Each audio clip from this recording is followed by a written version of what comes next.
On the Newman Jets Audio Network, this is the Jetcast, the official podcast of Newman University Athletics, featuring exclusive interviews with coaches, players, administrators, and more. The Jetcast podcast is brought to you by South Central Ceiling and Paving, online at SCSEALING.com. Mel Hambledon Ford, Pepsi, Allstate Insurance Agent Mike Light, Eck Agency, Donlinger Construction, Big Corner Creative, Dr. Brennan Lucas and Advanced Orthopedic Associates, Keystone Solid Surfaces, and by Overland Charters, the official transportation provider of Newman University Athletics. Here's the voice of the Newman Jets, Blake Krebs. The anticipation is building for college basketball in 2020, and the Jets don't have to wait long. There's now a new start date for the MIAA play, November 19th, Pittsburgh State, 5:30 for the tip-off for the women. Men to follow here at Fugate Gymnasium. Welcome back to the Jetcast. This is episode number 23, and today we're talking women's basketball. Senior forward Rylee Meloy will be joining me in a little bit, and then we'll try to keep up with Jeff Lovgren on the Newman University Triathlon team. But first off, a man that almost nobody can keep up with on the golf course during the summer, head women's basketball coach Darin Spence. Coach, I appreciate having you on the show. Yeah, I appreciate it. You know, it's getting harder to get up on this box. I'm going to need another stool.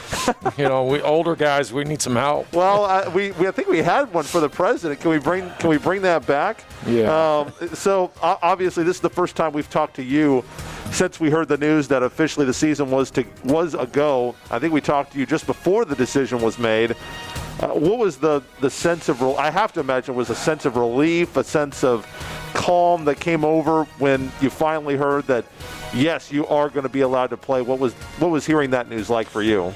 Well, it was nice to hear, obviously, but then again, there's that sense of it still, couldn't happen, and a lot of things that are out of our control, and we could do a lot to protect our circle and our bubble, but they still go other places, and you don't know what they're who they're going to come in contact with. So we're just praying, that it all goes smoothly. Our kids have done a phenomenal job of taking care of each other because they do want to play. And this all started last spring when we shut down, and all our communications from the spring all the way till now. So this has been a real positive group to be around. Well, the schedule format this year obviously is going to be a little bit different, going right into the fires of MIAA play. It'll be the first in the Division II history of the Jets, the first game that will be the home opener, the conference opener, and the season opener all in one game. So a historic game coming up for the Jets men and women.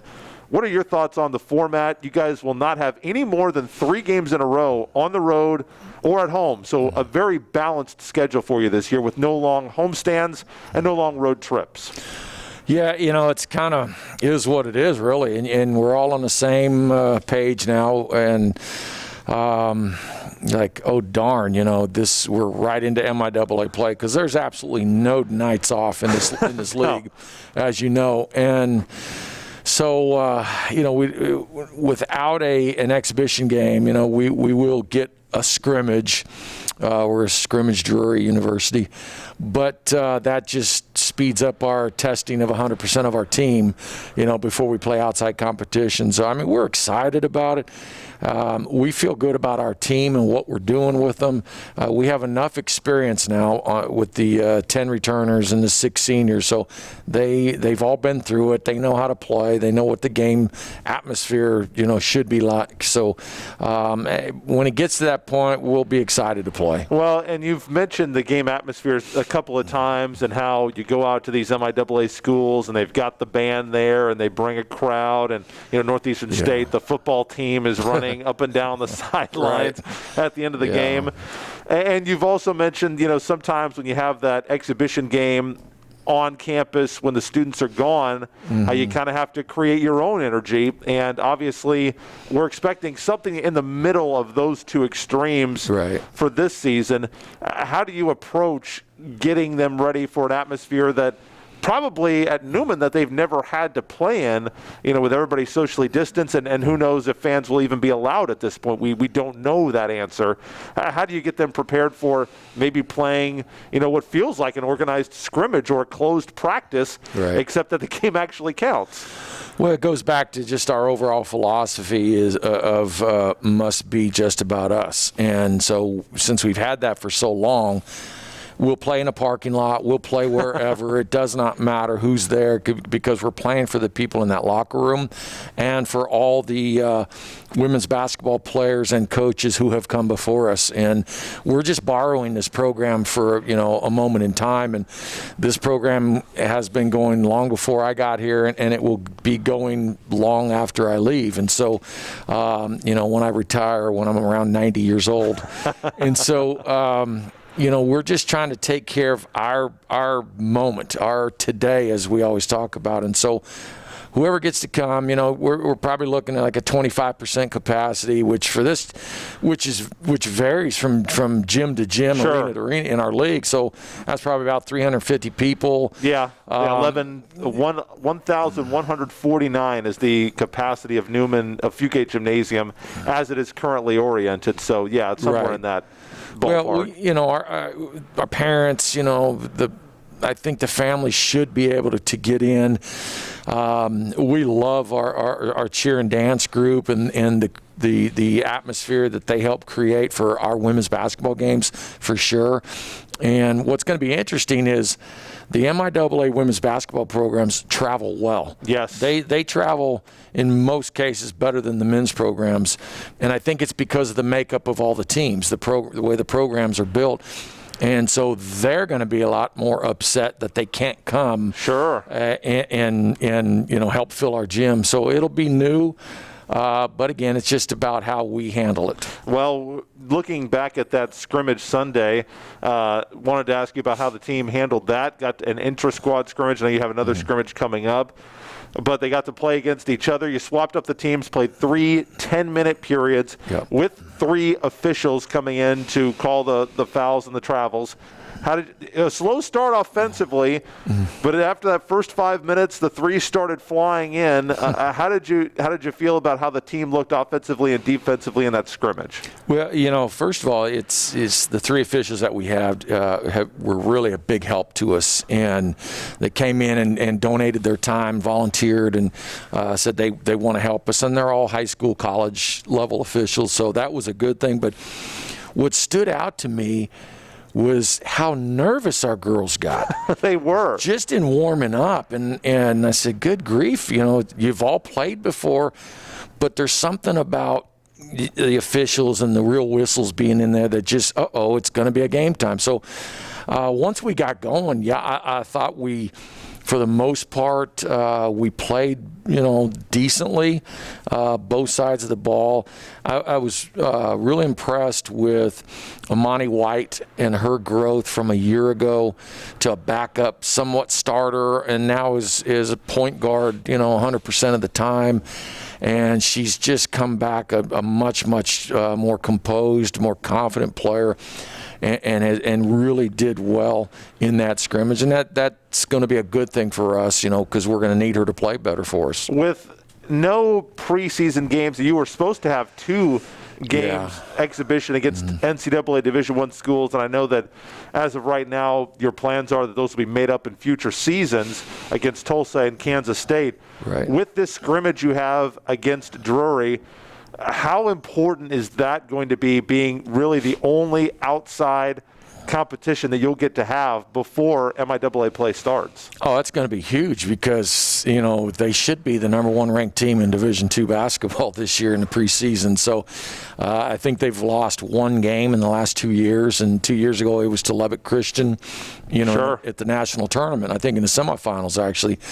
And then Lubbock beat Southwestern Oklahoma for the championship. So they have a number of returners back. Also, it's a road game for us, and it's going to be huge because we have returning players, they have returning players. So it'll be a pretty good indicator of are we actually better, or are we just better against ourselves? When you're playing a good opponent like that, it might be a better indicator than the K-State or Tulsa game, because you play those Division I's and even with the COVID, they've practiced more than we have. They've been around each other. They're at that level, and so this, could be a big step for us for sure. So you never like to talk about injuries before the season even starts, but here we are. A class of 4 freshmen has been trimmed to 2, at least for this year, with a couple of injuries. And I know that you had said, that you kind of like having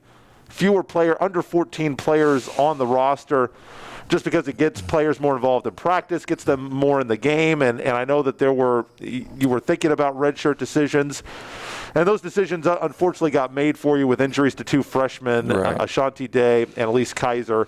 How are they doing, and how are they handling this speed bump to the beginning of their careers? Well, it's an unfortunate thing for both of them and for our program as well, because both are great people from good families, and we're going to be and still are a big part of who we are and what we're doing. With Ashanti being a point guard, and Elise, is a very athletic guard, and Elise had her surgery, so she's on her road to recovery. She's working her tail off. Which is a knee injury, by the way. And Ashanti is, about to take the step to work on her hip. So, if those kids don't pick a program like ours, where people over perfection really mean something, then they're going to have a hard time. But we don't just kick them aside when they get hurt. They're a big part of what we do. I call them now the most overpaid managers on the planet.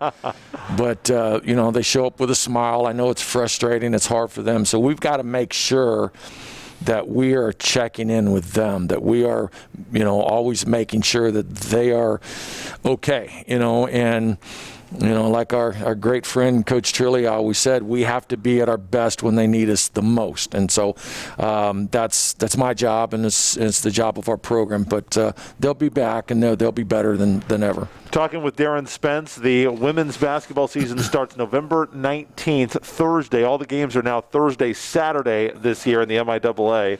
And you guys were involved in maybe the best piece of social media that Newman has ever done in the athletic department, the Off the Radar video series, which is available on YouTube. You can go to the Fan Zone, click on Newman Jets or Newman Athletics YouTube. It'll take you there.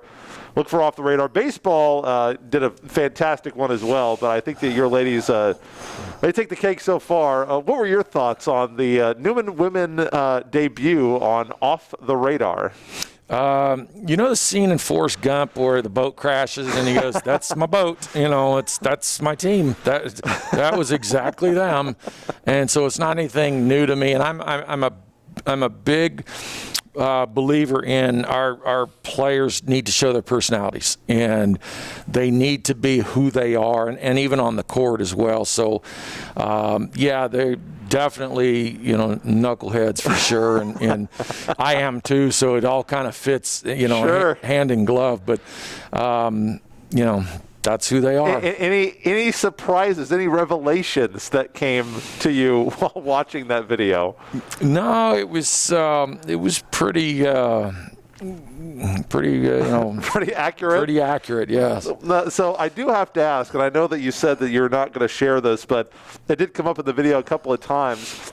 What is this about this fish tank, and where is it? And is it an aquarium? Do you take admission to this? What is the fish tank? That's one of those things I could tell you, but then I'd have to knock you off. No, it's a long story. It's the story of that if fish, are the dumbest creatures on the planet, let's say, and they can swim in a very crowded tank, and you never see them run into each other, swim into each other. Humans, the smartest on the planet, they're on a basketball floor, and doink, there they go. And so they run into each other. So every class gets to hear the fish tank. So when two people run into each other in practice and they don't just avoid each other because their vision's not good, then we all yell out fish tank, and that's seeing behind the curtain right there. That's what the show does. So one of those fish out there in the tank is Rylee Meloy, who you met all the way back in New Mexico. Was she a ball girl, a towel girl for you when you were out there coaching the Aggies at New Mexico State? Yep. And now obviously kept in touch, brought her here to Wichita. What's it been like to have Rylee around these last 3 years and going into her fourth season? God, it seems like it's gone so fast. Yeah, spending four years, with her, it has been special. It really has. And, playing career for her, it's been, kind of up and down and finding her way. But she's such a special person, from a great family. And, she was one of my ball kids at New Mexico State and played club basketball for Coach Crum's dad. And so that's right. We're so connected there. And I'll tell you, this says a lot about Rylee. When I moved my mother out of Las Cruces, New Mexico, up here to Wichita in a July, 3 years ago, Rylee brought a friend and came over and helped us load the truck. Wow. When she was at home. And so that says a lot about her. Her mom was a good basketball player. Her mom's a coach. And I always tell Rylee, she'd be good at it. And so, I think she's got bigger aspirations, but maybe want to coach one day. But she could be good at it. And it's been fun to see her actually get in games and make an impact. And, I take my hat off to her that she fills so many positions. And whenever we need her, she's ready and she steps in, never hangs her head. I'm sure she's frustrated on, some nights where maybe she doesn't play or play a lot. But, she's there for everybody, and she is that team mother for sure. And certainly one of the voices you will hear off the bench. We'll talk to Rylee Meloy here in just a couple of minutes. One other thing, and if you follow me on Twitter, you kind of know this. I'm a bit of a uniphile. I'm into uniforms, and the women are going to debut 2 new uniforms this year. You guys took the individual headshots. Breaking news, 3 new uniforms this year. So the first one, we don't even know what the third one is. The team picture as a group was taken in the whites with the red, and this was done before they changed over the branding for the word mark. So the Newman that you see across the chest is now the second word design that Newman will use for athletics. I think it's called paintbrush or whatever the font is. But that's the other one. So you guys have influenced all of Newman Athletics uniform design with the baby blues. And you showed me these last year, and I was really excited about the baby blues coming in. Right. With the red Newman, the Jets logo on the shorts. How did you come up with these new uniforms, and how excited are the girls to be in the new home whites and the baby blues? Are they going to be alternates? Are they going to be the road uniforms? One of my best friends in life, Todd Clark, my former assistant, who's the Cali JUCO women's basketball head coach, used to, once upon a time, was the head women's coach here at Newman. Oh, okay. Kansas Newman College. Sure. When I was at Butler JUCO. And so we were talking, and he said we had light blue uniforms back in the day. And so, and then talking with Zane, and we just I said, I'm doing it. And, if in fact that's one of our colors, somewhere out there, I'm going to do it because we need an alternate set. You just can't wear the same ones all the time. And you can extend the life of your uniforms as well. And so we did that because we've had the gray, we've had the navy. We once had red. Yep. Red, those are 2013, 2014 had the red ones. Yeah. These will be the first white uniforms in the Division II history of the school that has red numbers and red print on it instead of navy. So it'll be very unique in that aspect. Were you inspired by, when I look at the powder blues or the baby blues, whatever you want to call them, I think the Techsters, Louisiana Tech, that's the first vibe that I get. Obviously, they're such a historic women's basketball program. Right. Was that something that influenced you? Well, yes and no. when I was head coach at New Mexico State, played in the WAC, and Louisiana Tech was in the WAC at the time, the loaded WAC. Did they still wear the sleeves at that point? No, not in my time. They've gone back to some sense, but I remember going in there and telling our players, those banners up on that wall up there aren't coming back down, but that's a great program. And so, yeah, but my light blue affinity goes back to when I was younger, growing up in Carson, California. Carson High School were the Colts, and they had that Carolina blue and black, and it just, as a little kid, I just remember seeing that, and that's what I always wanted to wear. And it's it's kind of cool. And then we have the whites, and then we got our third one is a chalk colored that's got pink in it. And, and blue. Adidas has been really good to us. Billy Baber and Scotty, they've been really good to me. I've been with Adidas long before I ever came here to Newman, so they've been really good to me over the course of my career, and so we're happy to keep working with them. So we'll be looking to see all of these new uniform combinations this year. Once again, the season starts November 19th here at Fugate Gymnasium.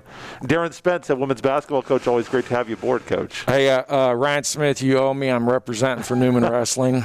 Number one, baby. That's absolutely right. And another number one player on this team is Rylee Meloy. We'll talk to her about her role on this year's team when we come back. Hi, I'm Alex Stevenson with South Central Sealing and Paving. We specialize in parking lot maintenance. We do asphalt repair, crack seal, seal coat, slurry seal, concrete repair, striping. Heck, I'll do anything for money. My dignity can be bought. Do property management, trash pickup, snow removal. My kids gotta eat. And hey, if you need any carpet or anything like that, call my dad, Jeff Stevenson, at Harry Street Carpet. You tell him I look better than him on camera, he'll give you a 20% discount. We're South Central Sealing. Let us fill the cracks in your asphalt. Where can you land the best Jet swag? The official online store of Newman University Athletics, NUJetsgear.com. The store features the greatest variety of Jets logo gear anywhere, from latest clothing styles and hats to Newman branded lawn chairs and office supplies and more. NUJetsgear.com is your place to purchase sports-specific, alumni, parents, and hard-to-find Newman merchandise. Shop right now on your computer or phone, NUJetsgear.com, or click the Shop Now button at NewmanJets.com.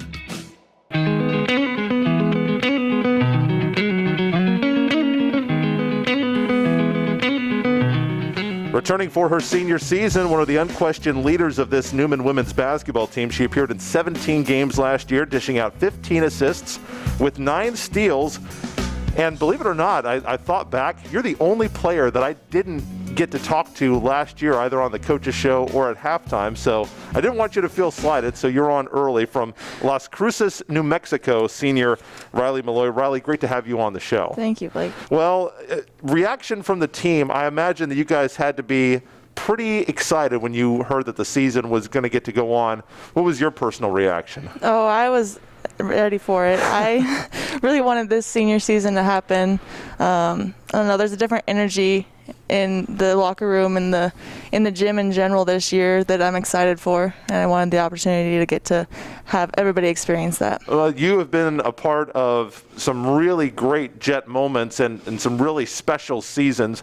I know that last season wasn't exactly how you guys wanted to go in the first year of the MIAA. What was the number one thing that you felt like the team could improve on from year one in the MIAA to now 2020, 2021? Well, I think that there was a lot of nerves last year, being the first year in the MIAA. So I think getting that first year out of the way, getting all those nerves worked out, we can kind of be ourselves now. We were kind of playing not like ourselves last year, so I think we can get back into it this year and really just perform. So senior leadership, obviously, you guys have a really big senior class and a very diverse senior class. Some four-year players from Kansas, obviously you're from out of state, and then 2 junior college transfers. What's been the core leadership like of the seniors on this team as you've brought along 4 new 4-year freshmen? So our 6 seniors that we have are pretty close. So there's a lot of communication between us and just for the team in general. And so bringing those new freshmen in was easy because they just meshed right in with all of us. Now, you have been in practice and even last year when you got into games running the point a little bit, which you're kind of a point forward, kind of a hybrid. What's been the biggest challenge of kind of taking on that additional responsibility of running the point and getting the offense started when you get in the game? Well, Spence likes to call me Happy Feet, but I think just slowing down and kind of keeping my composure in instances like that. I mean, I played the point in high school some too, so I kind of have some experience in that area, but it's a whole new ball game out here. Sure. So just getting it with the rhythm and stuff. We're talking with Rylee Meloy from Las Cruces, New Mexico, senior forward on this team. And something else that Coach Spence likes to call you is the Red Hot Chili Pepper, which Red Hot Chili Peppers are my favorite band. Do you actually like the Red Hot Chili Peppers? I do. Actually, they're in my playlist. Really? Yeah. So, favorite album? Oh, I couldn't tell you. For me, it's Stadium Arcadium. Oh, that's a good one, too. So another thing, I'm just going to skip ahead. I have other questions. I'll come back to them. The Off the Radar video that you ladies did was a treasure. And if you haven't seen it, you've got to go look for it on YouTube. Newman Athletics Off the Radar for women's basketball. Why was, and she's not here to defend herself, so I feel bad for Michaela Mack. You guys crushed her musical taste in that video. Why is Michaela Mack's weight room playlist so universally hated by everyone on this team? I think it was just, it wasn't terrible music. It was just probably not the right choices for a weight room atmosphere. Okay. You're working out in the weight room and you want to get that hype kind of music. Sure, of course. And there was some of that, but it could have been more consistent. Okay. So was there anything, now after you got to watch that video, was there anything that surprised you that you learned that you didn't already know about your teammates? No, I think that everything is pretty accurate. One thing I was curious about, I don't think they had all these questions. You've got to go watch the video, but they had all these questions about, who's the most likely to wake up late for practice or to miss the bus. I don't think you were the answer to any of those questions. So I want to ask you, what are you the most likely to of anyone on the team? If you had to pick something that you would be the answer to, what would that be? Oh, goodness. Well, they call me the mother of the team, so just gathering everybody together, making sure those people do wake up and that aren't late to the bus, just hurting the little chicks, I guess. Yeah, I think some of them probably are little chicks to be hurted. It seems like there's a different chemistry with this group. Can you attest to that, being on some teams that had fantastic success, and not that the ones that didn't have success didn't have chemistry, but it feels like the team a couple of years ago getting second place in the Heartland Conference was just different. And from watching you guys this year at scrimmages and practices, it feels like this year is also just a little different. How does it feel to you? You can definitely tell that there is a different feeling. Like I mentioned before, we're all super close, and those freshmen meshing with us. The team in general seems to be more close-knit this year, and whether we hang out outside of the court or on the court, we just kind of click better than probably previous teams. Well, we'll see if you're close after we get your question from Bailey Hawkins. She is responsible this week. So Bailey's got a question for Rylee. You'll see it on the screen. If you're listening, you'll hear it, and I'll play it for you right now. Rylee, how does it feel having the responsibility of knowing and playing every position, and which one is your favorite to play? All right, so Rylee, you've seen everybody's seen the question now. That is something that maybe other players are not as used to doing, but you are someone who can kind of step into every position. So which one is your favorite? That's a tough question. I think the small forward position, because I have the opportunity to play in the post and outside. So it's kind of that position is all of them put together. And so I could be versatile that way. Is that more of a challenge to have to know the sets for all the set plays? You have to know all 5 spots? Not necessarily, because even when I wasn't playing all 5 spots, I knew all 5 spots. Sure. Just because I like directing people, and it goes back to the mother hen thing. And Even if I wasn't on the court, I was trying to get people in the right position. So knowing all those positions helped me to do that. And if you go to the games, Rylee is typically when she's not in the game, she is the loudest voice on the bench. Did you ever get in trouble in school for maybe being too loud during class? Because your voice really carries. No, that's just my gym voice. Typically outside of the gym, nobody hears that. So I understand. Coach Spence has talked like maybe you have some coach-like qualities in you. That's something maybe you want to pursue after your playing career is over. It's definitely a possibility. Right now, my plans for like next year in the future are to go to grad school and possibly become a speech therapist. Okay. But I definitely can see myself coaching in the future. I don't whether that's part-time or not. So this year, you guys, at least in the scrimmages that I've watched, have kind of bounced back and forth between man-to-man and zone defense. Coach Spence has always been a man-to-man coach, but you guys have really been a predominantly zone team, especially last year. How do you feel like defensively you guys are coming along here in the early going? I think that we're really clicking. I like the switch up between the man and zone. It kind of gets the offense kind of confused, and so that gives the defense an advantage. But because we talk a lot, the communication is there, playing either is going to work good for us. Now, one thing I did want to ask, and I was going to ask you last year, you started your career at Newman as number 10 and then changed to number 35 last year, and you'll be number 35 again this year. Any reason you made that change? Was 35 the number you wanted originally? Did you just want to change it up? What's the story behind the number change? Sometimes there are great stories and sometimes there are not. But what's your reason? I think that 10 just didn't feel right for me. And so like my first 2 years, I didn't feel like I owned 10 enough. Sure. Well, what number did you wear in high school? I was 22. Okay. Yeah. 22 is a fine number. And I would have gone back to that, but when I was changing my number, I felt that I needed to open up a new page. So I've never been 35 before, and that was available, and I said, why not? Okay, so there you go. That's why she's number 35 this year. Final question, what are your goals? What are the seniors' goals for this team and what you want to achieve this year in whatever form the season eventually takes shape in? So I think that we're just trying to embrace this final year, especially with so many seniors on the team, and trying to make it the best we can, whether that's just playing one game, whether that's playing the entire season, just taking every day one step at a time and just working our way to whatever the end may be, because you never know if our one game will be the final game or if we're actually going to have a senior night like traditional teams would. Well, I certainly hope so, because you guys have meant so much to Coach Spence's program and to this team. You guys certainly deserve all that. I hope you get it. If they do allow attendance and you come to Fugate Gymnasium, I guarantee you're going to hear this voice when you're watching the team this year. Rylee Meloy, senior from Las Cruces, New Mexico.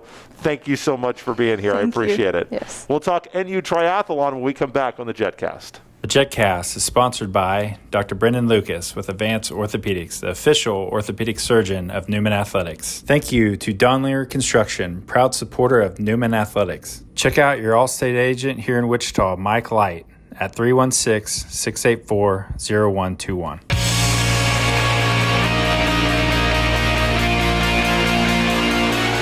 Well, with wind chills dipping down to 14 degrees in Wichita earlier this week, about the last thing you'd be wanting to think about is running, biking, or swimming. But, of course, NU Triathlon, maybe they're tough enough to be up for the challenge. Joining me, their fifth-year head coach, Jeff Lovgren. Boy, this week made outdoor practice kind of difficult, didn't it? Just slightly, yeah. But I guess we're used to the water anyway, so, what the heck. I don't know. That might be a little chilly even for you guys. Had you guys been able to get out? The weather had been fairly nice, some nice fall weather here earlier in October, but I guess it wouldn't be 2020 without an October freezing rain and the snowstorm. That is true. No, we've been outside basically since we started late August, and, it's about what we can do, 'cause and gets us outside, and we can stay spaced apart and, you know, keep the kids going and keep them motivated that way too. So how difficult has this season been to prepare for versus the other 4? Yeah. I mean, it's off the charts. It's just, I'm a planner, and right now there's nothing to plan for. Us being just a club sport, we don't have the sanctioning body coming in and saying, you know, we're going to put together these certain things. It's all based off of, you know, we use local races, and they just have a collegiate division for us. Sure. And a lot of those local races aren't doing anything. They're not taking on the risks. They're not taking on the chances of it. So what we've had to do to keep them motivated is we just put on our own race. We just did an exhibition race at the end of September out at Lake Afton, and just we had fun with it. So we put me and my GA versus all the athletes. And, you know, and you want to talk about, you know, what's 2020 look like? The Thursday before the race, half of my women's team was quarantined. So, you know, I mean, it is what it is, and we just keep working through and trying to have fun and enjoy it and keep them motivated and giving them outlet. You know, they can burn off some of the stress and steam of, you know, what's going on in the world today, and obviously the school work that they have to perform and still get done on time. So, based on what you know right now, do you guys have any plans? Do you feel like you're going to be able to have any kind of a season moving into 2021 after we turn the page on the calendar? I mean, as of right now, we're still planning a national event, but I'm a little skeptical on whether that's going to happen or not. I'm a part of a national collegiate coaches organization. Okay. And we do provide a lot of feedback to USAT is the U.S. Olympic national governing body that oversees the national event that is put on for us. And there's, gosh, I mean, 20, 30 coaches that I know that just aren't even allowed to practice right now. So I don't, you know, I'm not optimistic. I'm obviously hopeful that we'll get to have a national event, but the honest thing is, you know, we're going to do something. We're going to have something for our student athletes, and we're going to put together something, even if it's just us. You know, that this has been a crazy year, so we just, you know, roll along with it. But that's what triathlon's all about, is, you know, taking the unexpected out of it and still moving forward. And because, you know, we decided that one sport wasn't enough, we had to do 3 all at once. So, That's right. So, you know, this is just kind of par for it. And, you know, they're mentally tough enough that we can go through, and we just do what we need to do, and we still have fun doing it. Well, you mentioned the fact that you guys don't have a sanctioning body. You guys, triathlon is not an MIAA sport. How much more difficult is it to figure out competition when there just aren't that many schools doing triathlon? I think you guys might be the only collegiate one, certainly the only one at Division II in the state of Kansas that has a triathlon team. That is correct. We are actually the only collegiate triathlon team in the state of Kansas. That's what I thought. Yep. I didn't know if there was one of those KCAC schools. A couple of those KCAC schools are adding esports. They're trying to get tricky on us. But, they are. All that virtual. Yeah, but so the only one that has to make scheduling and finding places to go and do events more challenging. It is very difficult because the other part about it too is, like I mentioned, USAT is kind of the national body that kind of organizes this a little bit, but they're the ones that put up the divisions and the different conferences that we are into, but they want it to be a student-led organization as far as the collegiate level is concerned. And so then that means, you know, I don't really have counterparts within my conference that I can talk to, say, hey, let's set up a race here and there. And it's it's club level, it's student run. So they've got the student president, you know, treasurers, assistant president, those kind of things. And their school's not letting them do anything, so they're not really involved with it right now. And Sure. I mean, they're trying to figure out their own thing too, and just keep their club going and motivated. And so that means it makes it a real challenge because I just don't have a dedicated person that I can go to. Let's just set up something for our conference, Right. you know, that kind of deal. And so that makes it a little bit more difficult and challenging. But then it also that gives us a little bit of freedom that we can, pick and choose what we want to do and how we want to go about doing it. Jeff Lovgren is my guest, head triathlon coach here at Newman University. Give us a review of last season, 2019, 2020 season. How did they go for the Jets? We were on a roll. 2019 into 2020, we got to race up until March. So no nationals for you guys. You guys were another sport that got hit by all the quarantines and shutdowns. Correct. Yeah, we got to do all the qualifying events and all the regional stuff that you have to do, right? And just so you can get to the national event that you want to do. And then as soon as that rolls around, that's when we got canceled for it. But we were looking pretty good in our conference. I think we were sitting about third in our conference, and we're going against some big schools that have some rich history as far as triathlon goes. And so being our fifth year, that was our fourth year in season, I think we're doing pretty good. And I can't say enough for the student athletes that I have on the team, and just the way they carry themselves and the way they presented themselves, because it was an unfortunate event. We had two of our seniors that just didn't get to race, the biggest thing, the thing we work for all year long, and just the way they handled themselves and the way they took it, I couldn't be prouder of them. I know that Wyatt Mattis was a big part of last year's team in terms of scoring points for you guys in these events. So with him gone for the men plus the other senior, how do you feel like the men are shaping up for this season if we ever get competition back underway this spring? I think we're still pretty strong. We've got a good team under us as far as the men are concerned, and they got to learn a lot from Wyatt, and Koki was our other senior that graduated too, and they were kind of the two top guys that would score points for us. And the nice thing about it was they weren't selfish. So they shared a lot of their experiences with the newer kids, and that helps me out a lot, because that's the biggest thing about triathlon, especially, like I said, we're the only collegiate sport, let alone there's nobody in high school that does it. So basically, I'm going through and teaching them how to do triathlon, right? And so when you've got two seniors that aren't selfish and they can share their experiences with the incoming freshmen and the younger athletes on the team, that makes it a lot easier, because really what it boils down to is the experience and how they deal with transitioning from sport to sport.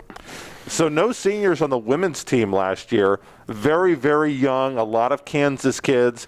How much does it help to have all that experience back on this year's team, building for either the spring season or for 2021, 2022? Well, I can tell you it's been a great experience for this year. Even though we're not doing anything, the experience that they've had and just keeping others motivated, because we did take on a couple of new freshmen this year as far as the women's team, so we can start strengthening that and building that up too. Just the way that they can share their experiences, and they chip in and at practices and help out with a lot of that stuff, because since we didn't have any events going on, there was no need to build the endurance, so we could work on technique a lot.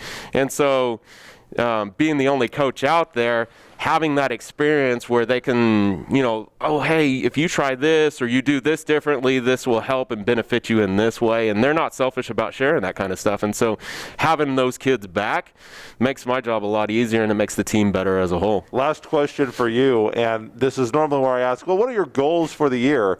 But, with this kind of situation, I'm not sure that's really the right question to ask. Maybe it is, maybe it isn't. But with so many unknowns and the real possibility that maybe there won't be any competition for you this year, how will you define success for this season, whether or not the powers that be allow you guys to swim, bike, and run? I think goals is an appropriate term. Because I don't think our goals have actually changed. Even though we are not competing, the goal I've always had for this team is to have an inclusive team that the student athletes really enjoy being a part of. Because if they do that, they want to come to practice, they put in more effort, they get more out of it if they actually enjoy coming to it. And like I said, we don't have the luxury of being able to go to a local high school, and they've played triathlon 4 years, and I could see how they go and how they do, and so just taking some kids that have never done this before and then throwing them in at the collegiate level, if they can enjoy it, they're going to do a lot better. They're going to be more motivated to put in the work that we need to work. And the honest truth is none of them are really going to be professionals. There's not a real good market for it as far as triathlon, but I do hope that they continue as a lifelong sport because it is something that we can do. I have adult athletes that are in 70, 80 years old are still competing in triathlon. And so if I can, enrich their college experience and give them, a sport that they can carry on as a lifelong, I think that's successful, and I think that's what we're doing here. Jeff Lovgren, head triathlon coach at Newman University. If they are allowed to compete, get all the updates online, newmanjets.com. Coach, stay dry unless you're doing the swimming thing, in which case, good luck with that. Good luck. Thank you so much for your time. That's all for the Jetcast this week. Next week, going to go back to volleyball, and so we'll see you then. So until then, Blake Cripps saying, go Jets.